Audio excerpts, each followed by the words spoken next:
We are always excited to have Wonder Women on our show. I just want to give like a little bit background to my viewers. How Uthra is doing an amazing work. What do you call a powerhouse? In a very, she looks small, but she's doing like amazing work. You have an amazing platform for the men out there where they can come and they can talk about their mental health. So we need to really know about it. Please, Uthra, over to you. It's a very passionate topic and close to my heart. Men's mental health is something that I've been working, and I think the whole thought of supporting men came in when I was a teenager. Did you get any hurdle being a female raising the voice for men? Well, I would not say I got hurdles, but I would get funny questions or strange questions saying, Yeah. when in fact, I've been very active. Though I've been doing these programs and a couple of other initiatives that is passionate to me, like awareness on health and nutrition and childhood developmental issues, men's mental health being something I'm passionate about. And 2.5 years ago is when I became extremely active in the community, in modeling, in community services. And I would tell people, you know what, I'm working on men's mental health and creating awareness on it. And I would approach different organizations. And then there's sometimes men would say, oh, are you saying that we have mental, we have issues?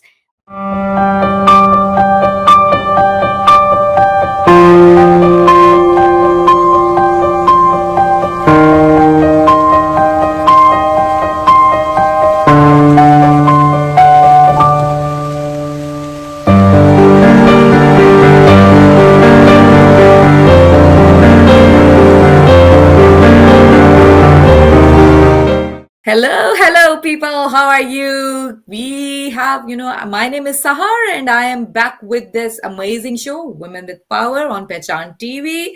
We have an amazing guest today. Her name is Uthra. Hi, Uthra. How are you?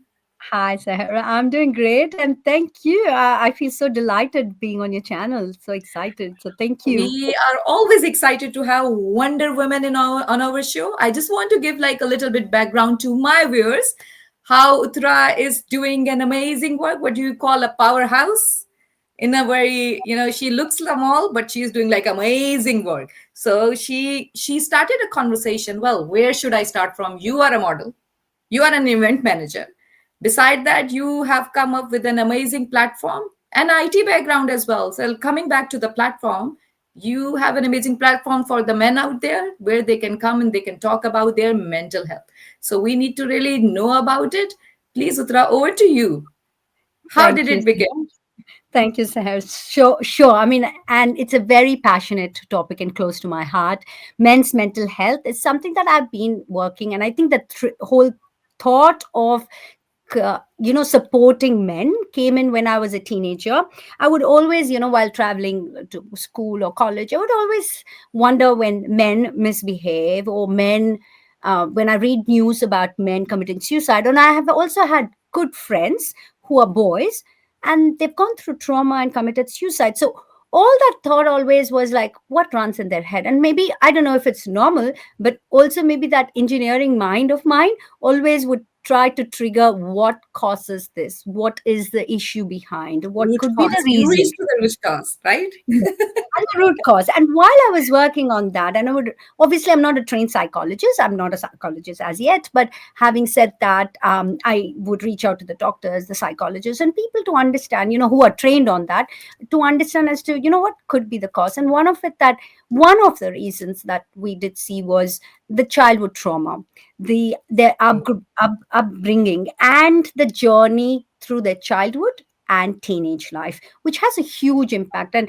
thanks to the social media now that we do have exposure to it, but way back then, 20-25 years ago, there was nothing. People would not understand, and then probably tag a person saying, oh, he's just a bit crazy, So or this is like the like that. tagging thing that I really want to discuss about. We came up with a topic that was not like in the conversation. It was stereotypical to talk about issues with females. And everywhere there's like a voice about me too, but nobody talks about men too as well. You spoke about this conversation. I know you were aligned with someone and both of you worked together on it. I really want to throw light on it as well. Sure. So, as I said, I've been working on it since my teens, right? In my corporate life, I was a part of leadership programs. And, again, fortunate enough, I was one of those few women who had worked with many men around in the team. So I would be the only woman, and there would be a team of men around. So yes, they say male dominated country, male dominated society, male dominated community. But having said that, there were times I would always wonder that the men have so much of insecurity. If they're acting aggressive, they are showing their ego. There is a reason behind that. Now, what could that be? So I would drive awareness with the help of trained psychologists as to why that could be. And it's okay for men to express themselves. It's okay for them to cry. And that's how I formed a program initially, along with, in collaboration with Untaboos as men too. And now I'm further to that, I'm working on SoulSync Mind, which is my organization and my project, which talks about it's okay for men to come forward and talk. So that it has workshops planned. It has series of workshops, which is not just for the men, it's not just for the teens, but it's for the family, so that we understand the psychology and the physiology, what's happening to the boys in early childhood, what's happening to the teens and the men around. So that way, I, as a woman, as a sister, as in the community, I understand why they could be acting this way, and there There could be is probably corrections I need to do as well. definitely. Uttara, there is like one question that I really want to ask. Did you get any hurdle being a female raising the voice for men? Well, I would not say I got hurdles, but I would get funny questions or strange questions saying, Yeah. when, in fact, too, and I've been very active, though I've been doing these programs and a couple of other initiatives that is passionate to me, like awareness on health and nutrition and childhood developmental issues, men's mental health being something I'm passionate about. And 2.5 years ago is when I became extremely active in the community, in modeling, in community services. And I would tell people, you know what, I'm working on men's mental health and creating awareness on it. And I would approach different organizations, and then there's sometimes men would say, "Oh, are you saying that we are mental, we have issues?" I'm like, no, that's not what I meant. Everybody goes through a mental health trauma or unpleasant situation. So it's not a disease, right? It's a Yeah. situation we are in, men or women. It's about talking about it. And Exactly. physiologically, we are men are trained not to kind of express themselves. So this program is all about feeling safe to But do you express. think that it's men are being designed like that, or is this the society that make them like that? It's a combination of both. What I understand from trained psychologists and those in the industry is physiologically as well, men are formed that way, the thinking, the way they express their emotional quotient and everything, and even the society. And I always say this, right, and it always strikes me when I had my second child, and my son, that's the second child, was crying in the room, and I heard another child cry in the other room. We could not differentiate, is that a girl or a boy? He sounds so much like my child. And then that could have been a girl, but we can't differentiate. But we in the community are the ones who differentiate, say the boys don't cry as they grow up. If a boy falls down, they said, chalo, you don't cry, Yeah. you be strong, you're a boy. No, he has No, got exactly. feelings just like He's us, a we are human all being. Mhm. humans. Yeah, exactly. Exactly. So that's what it is. So just normalize it, right? And I think it's also to do with women are also not really groomed to understand the psychology behind man. Like if I come from work really exhausted and tired, and if I'm going through menopause, it sounds normal. But if the man of the family or the house comes in from work, he might not express his tension or stress, but he's going through something that is actually affecting him. I also hear that men have menopause, and there's a different terminology for it, but they go to similar situation like women. See, I didn't before, we were having this conversation before as well regarding men having menopause. I didn't know about it. And me, along with the partner, we never have this kind of discussion. But these conversations should always be a part of our discussion so that we know about them as well. I think there has been like 2 decades where there is like a talk a lot about women, but this is the time when there should be a conversation about both men and female because they are human beings and they are equal. Yes. Yes. So And I we think are this in an conversation you have ecosystem, started right? it. Yeah, Absolutely. We are in an ecosystem. We as humans are interdependent on each other. Exactly. But we need to really understand each other to have that. So when we talk about women going through domestic violence, and 2 years ago when I came in, I saw a lot of programs, and I know. And now, fortunately, we have organizations talking about men's mental health. But I think that's slowly breaking the barriers. But most of them would be about domestic violence against women. But what about domestic violence And against men? against men, and that happened.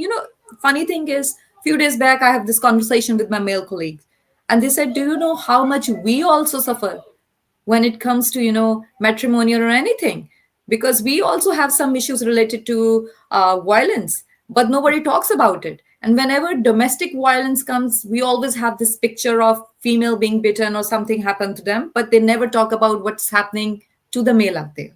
So do you have like something to say, to add on this? Absolutely. And I agree, because men do not express themselves because one is a physiological reasons, but also we need to groom them to start expressing themselves. And that starts at early childhood. When we talk about subconscious mind, I was listening to an interesting podcast when they said, what is subconscious mind all about? It's about what the child goes through from the 0 to 7 years.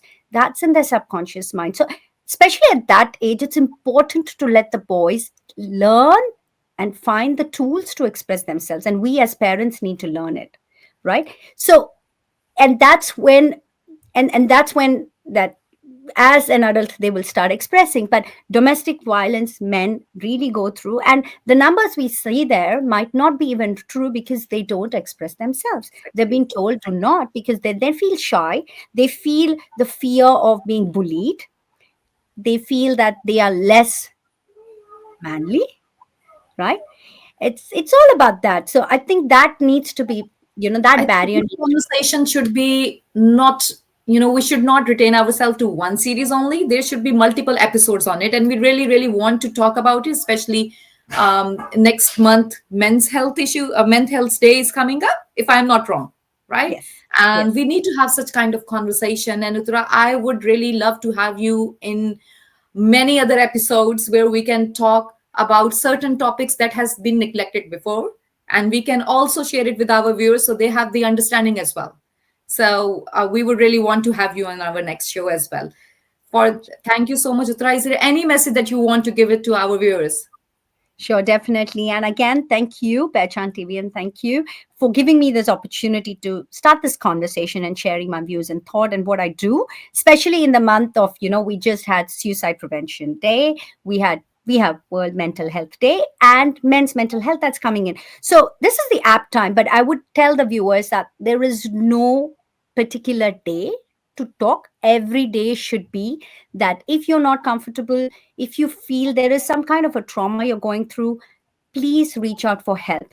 Talk to your best of friends and family whom you can trust. And if you still feel, no, there is no one that we could talk within the closest vicinity, thankfully, this generation now, as compared to the previous generation, have so many helpline numbers. Reach out to them, talk to them. You would feel so much better. It just takes that pause, a minute, a second, to take a decision to go through a worse situation and a worse decision. But it also takes that pause, will help you take a better decision. So take that pause, reach out to the right people. There's a helpline number. There are organizations like what we run, workshops like what I run, SoulSync Mind. Reach out to help. Again, a disclaimer, I am not a psychologist, but I do have trained psychologists that I work with. I will definitely be able to guide you through the right people that can help you. So always speak up. Men or women for that matter, but more so over teen boys, men, please come forward, speak up what you feel like. It's absolutely human to do so. Such a beautiful thought, such a beautiful thought to close, even you close our program at the moment. I just really want to have this conversation for hours, but unfortunately we have just limited time of space. But still, thank you so much, Itra, for starting up this conversation. We are going to take it forward in our next podcast episode. Thank you so much, guys, for joining us in Women with Power, and we'll definitely going to meet next week. Bye Thank bye. you. Bye.